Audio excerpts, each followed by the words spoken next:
श्री स्वामी समर्थ. नमस्कार मंडळी, स्वागत आहे तुमचं आपल्या युट्यूब चॅनेलवर. मित्रांनो, या वर्षीची नारळी पौर्णिमा म्हणजे श्रावणी पौर्णिमा अत्यंत दुर्लभ आणि शुभ योगांमध्ये येत आहे. हिंदू धर्मात नारळाला श्रीफळ मानलं जातं, म्हणजेच साक्षात माता लक्ष्मीचं प्रतीक.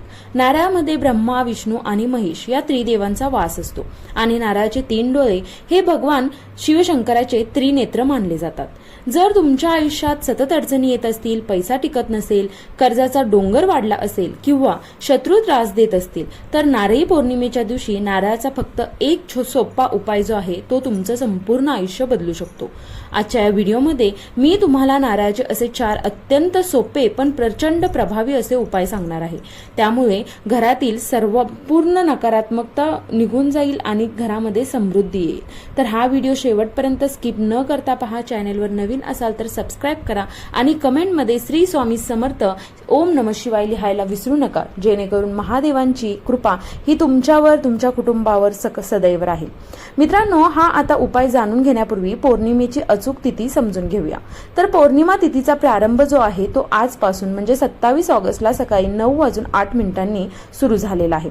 तर या तिथीची समाप्ती जी आहे ती 28 ऑगस्टला सकाळी 9:47 होईल. तर उदय तिथीनुसार नारळी पौर्णिमा आणि रक्षाबंधन हे 28 ऑगस्टला साजरं केलं जाणार आहे.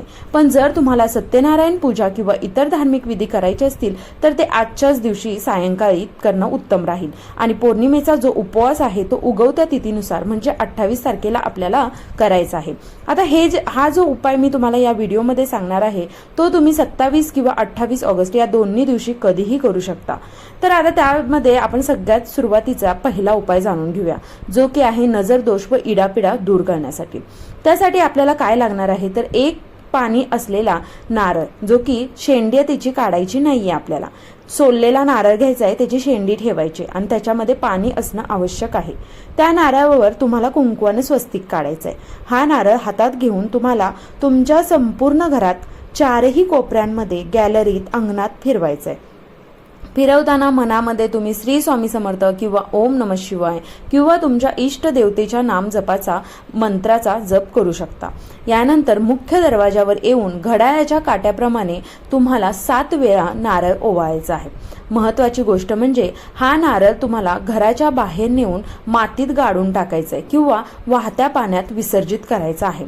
तर हा नारळ बाहेर नेईपर्यंत तुम्ही कोणाशीही बोलायचं नाहीये आणि माझ्या घरातील सर्व इडापिडा संपली आहे असा दृढ मनामध्ये विश्वास ठेवायचा आहे.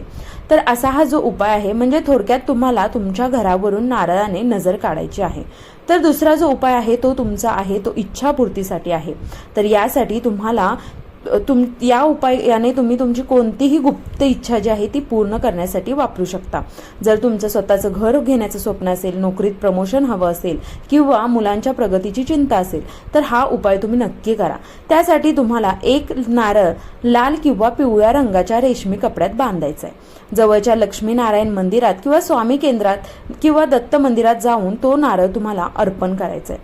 सोबत थोडी खडीसाखर आणि नैवेद्य ठेवायचं आहे आणि तिथे बसून तुम्हाला ओम नमो भगवते वासुदेवाय नमः या मंत्राचा 16 वेळा जप करायचा आहे आणि तुमची जी इच्छा आहे ती देवापुढे स्पष्टपणे सांगायची आहे.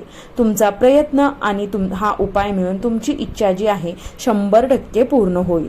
आता तिसरा जो उपाय आहे तो म्हणजे कर्पूर होम, म्हणजे शत्रू त्रास व आजारपण निवारणासाठी हा उपाय केला जातो. आता श्रावण महिन्यात घरात कर्पूर होम करणं अत्यंत शुभ मानलं जातं. त्यासाठी देवघरासमोर एक नारळ ठेवायचा आहे आणि त्या नारळाची जी शेंडी आहे ती आपल्याला देवाकडच्या दिशेने करायची आहे. आता एका वाटीत 7 कापूरवड्या घ्यायच्या आहेत.